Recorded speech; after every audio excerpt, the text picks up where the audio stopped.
Bueno, continuamos en Escritorio Local. Os decía hace un ratito que íbamos a hablar de fracking, que nos íbamos a trasladar hasta las Merindades, que lo íbamos a hacer precisamente de la mano de la Asamblea Vecinal contra el Fracking, de algunos de sus representantes que esta noche están con nosotros en Canal 54, Belén García y David Díaz. Muy buenas noches a los dos. Buenas noches. Gracias por estar de nuevo aquí en Canal 54, porque aunque en otras ocasiones hemos hablado ya con la Asamblea, hemos tratado el tema del fracking, hoy es noticia precisamente también por esas firmas que habéis presentado ante subdelegación del Gobierno, de las que luego vamos a hablar. Es una iniciativa más, ¿no?, de cuántas lleváis desarrolladas en este tiempo contra esta técnica de extracción de gas, pero yo creo que lo principal, para que la gente contextualice, para que la gente sepa un poquito de qué estamos hablando, por si hay alguien que no sepa muy bien en qué consiste esto del fracking, Belén, ¿cómo se puede explicar de una forma sencilla? Porque sé que también es un proceso a lo mejor complejo, para que la gente lo pueda entender al final. Sí.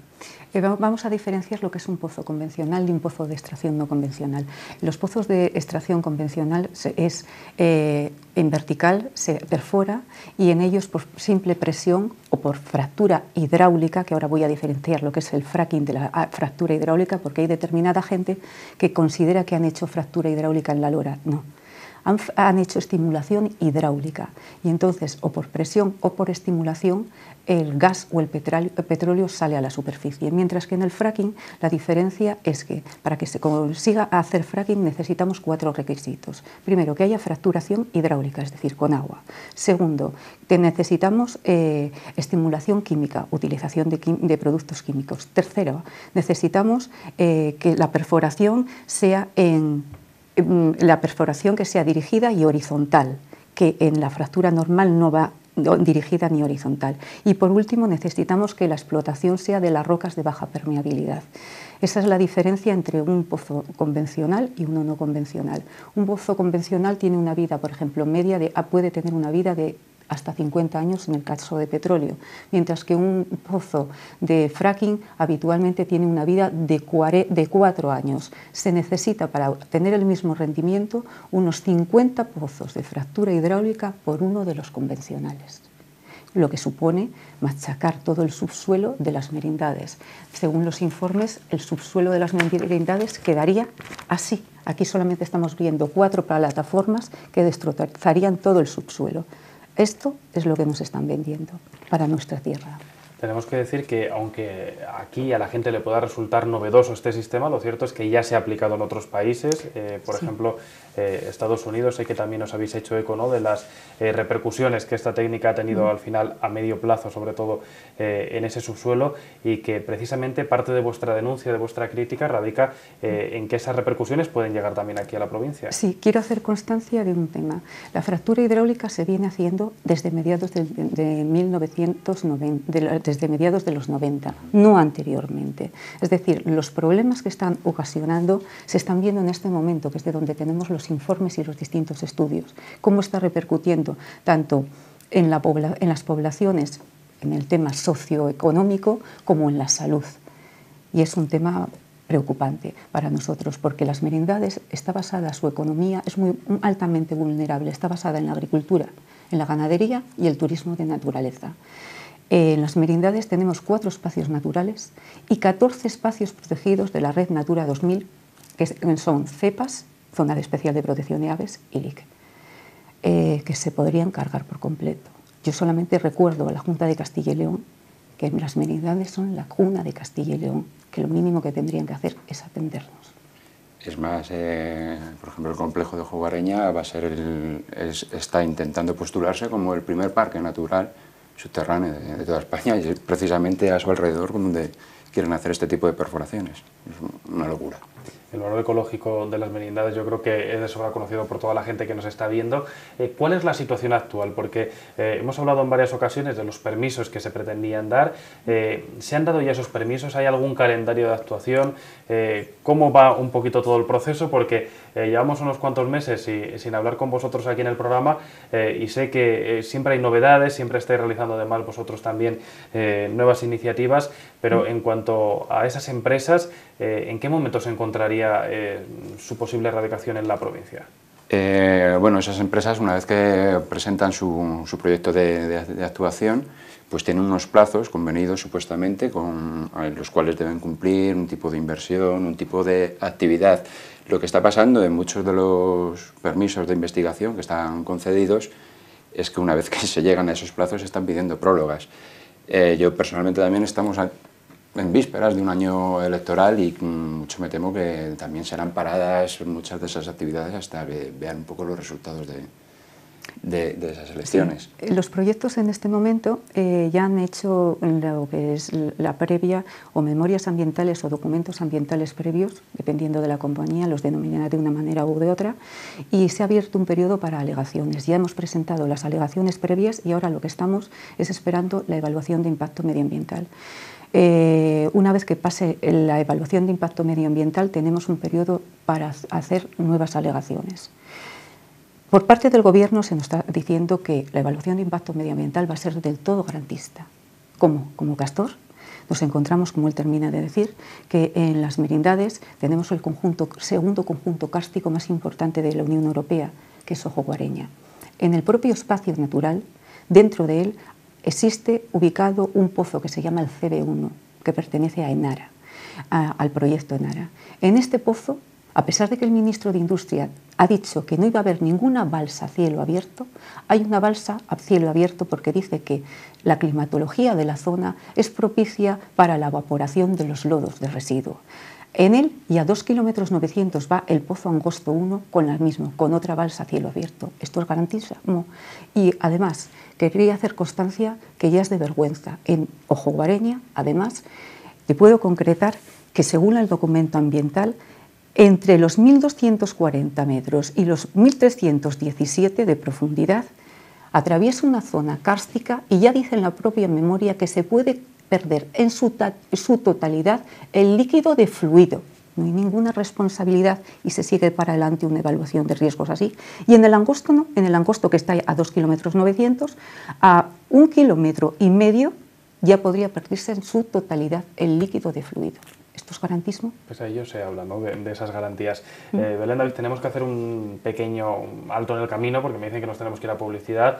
A la vuelta seguimos hablando de esas posibles repercusiones, por ejemplo, del fracking en ese entorno más inmediato, pero por supuesto también la repercusión para el resto de la provincia. Os preguntaré por esas firmas, pero tiene que ser todo en unos minutos. Enseguida volvemos. Por supuesto.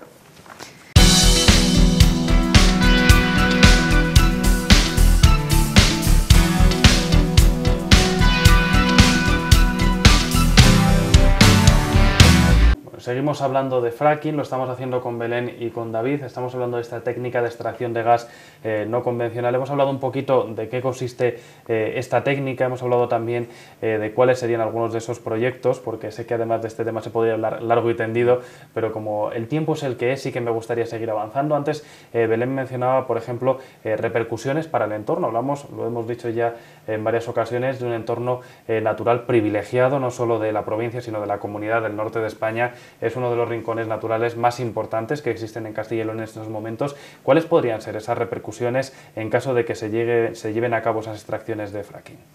Yo creo que las explotaciones de fracking mediante la fractura hidráulica son incompatibles con otros usos del terreno. Desde luego perjudicaría seriamente las explotaciones agrícolas y agrarias, y también un sustento básico para las merindades, que es precisamente por esa riqueza natural, es el turismo rural, ¿no? En ese sentido es una metodología completamente incompatible con lo que es el sustento hoy en día de la gente que habita las merindades. David, lleváis a cabo muchas iniciativas contra el fracking. ¿Cómo está siendo la respuesta de las administraciones, ya no solo de las más cercanas, de algunos ayuntamientos, sino de la Diputación Provincial, por ejemplo, de la Junta de Castilla y León, que tiene mucho que ver, ¿no?, a la hora de poder desarrollar o no estos proyectos? Sí, efectivamente tienen mucho que ver. Bueno, parte del acto que has hecho hoy con la entrega de firmas, lo que se está solicitando es un posicionamiento tanto a la Junta como a la Diputación en contra de la fractura hidráulica, a la vez que se puede asesorar, pues, por ejemplo, en la ordenación de espacios urbanos de suelo rústico, por ejemplo. Y es un poco lo que se está exigiendo, que se tenga un posicionamiento claro ante esta técnica, que se entienda que el sustento de esa zona, igual que en cualquier otra donde pueda estar afectado mediante este tipo de industria, es incompatible esa actividad con el sustento agrario, con el sustento de turismo rural. Entonces pedimos directamente un posicionamiento en contra y que se defienda la tierra. Hablamos de que podría ser el fin de muchas economías, porque mucha de la gente que vive en estos entornos, ¿no?, imagino que se dedica precisamente a la agricultura, a la ganadería, turismo rural, a través de casas rurales, a través de diferentes iniciativas, por lo tanto se pone en peligro, ¿no?, a toda esta zona de la provincia. Belén, a raíz de lo que dice David, del posicionamiento de la Junta, sé, y lo hemos comentado también en algún momento, que otras comunidades autónomas sí que han puesto freno a estas técnicas de extracción de gas, precisamente para salvaguardar, ¿no?, al final su patrimonio y evitar males mayores. ¿Cuál es el caso de las más cercanas? ¿Cómo se está viviendo esto desde la Asamblea? Porque sé que representáis a muchísimos colectivos y que os hacéis eco también, ¿no?, de los triunfos que se han logrado en otros lugares muy cercanos. Sí, en las Merindades está próxima a otra serie de autonomías, como por ejemplo Cantabria ha aprobado una ley en contra, que se la ha querido paralizar el gobierno, pero tiene sus bases fundamentales ya dos aspectos por los cuales no se la puede paralizar.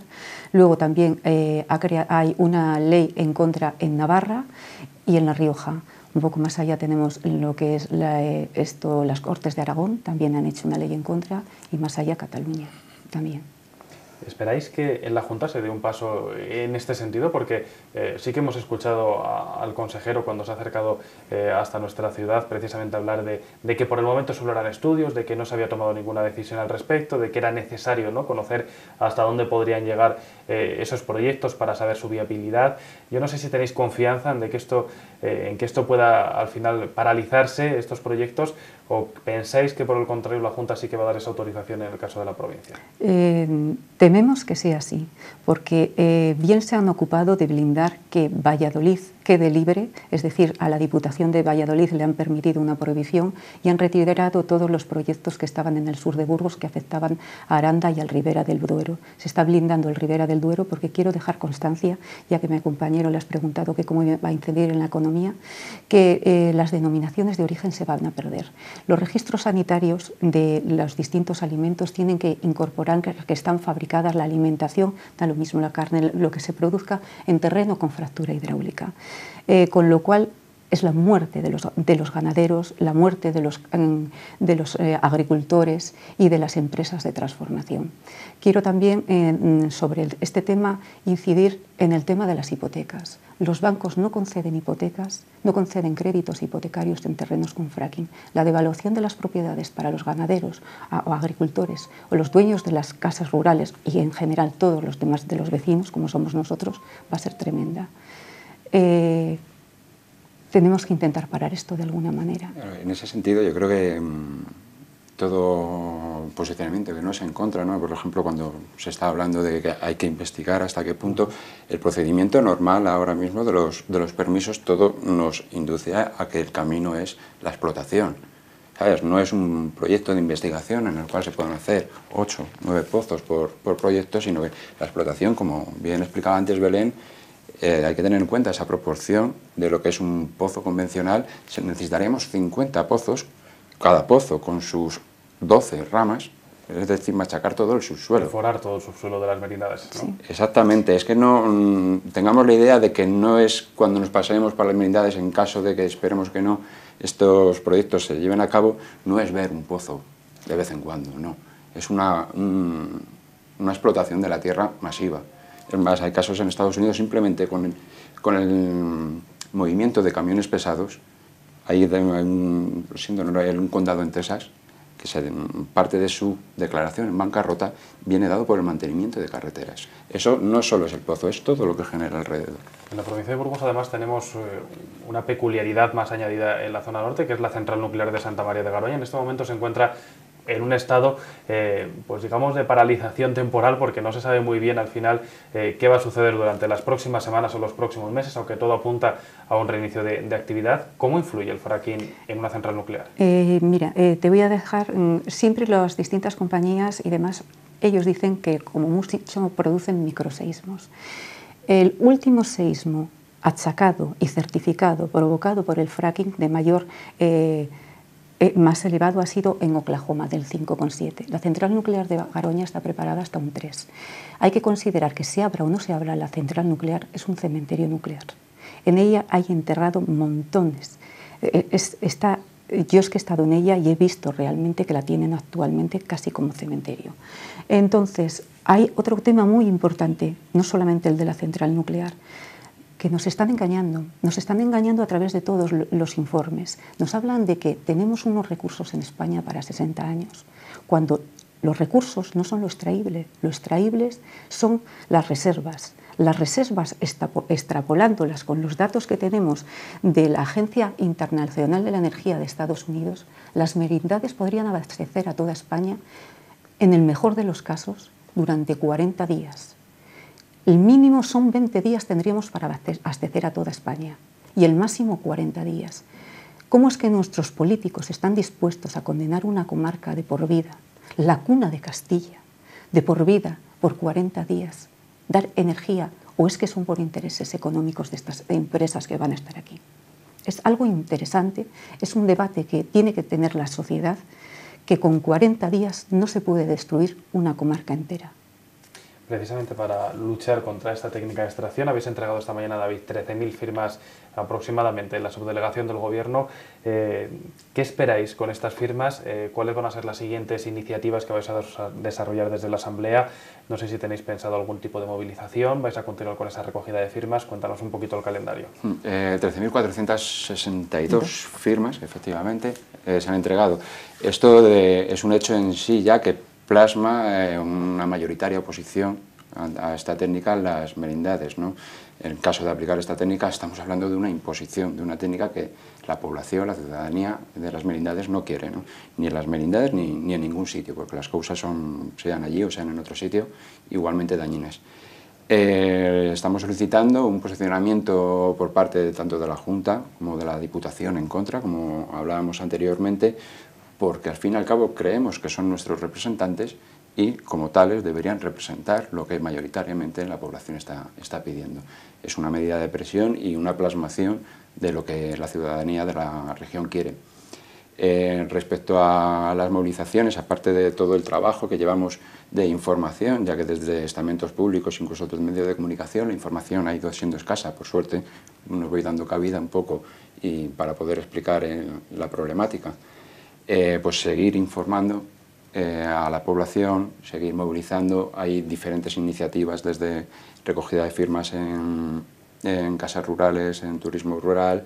Hay una movilización próxima el día 6 de diciembre en Cuesta Urria y bueno, estar un poco atentos a alegaciones en el aspecto más estamental y un poco es el camino, la continuidad de los proyectos para saber paso a paso qué medidas tomar. Intentamos anticiparnos un poco también a la posibilidad de los hechos, ¿no? Entonces sí, estamos un poco en coordinación también con otras asambleas estatales para coordinar una respuesta.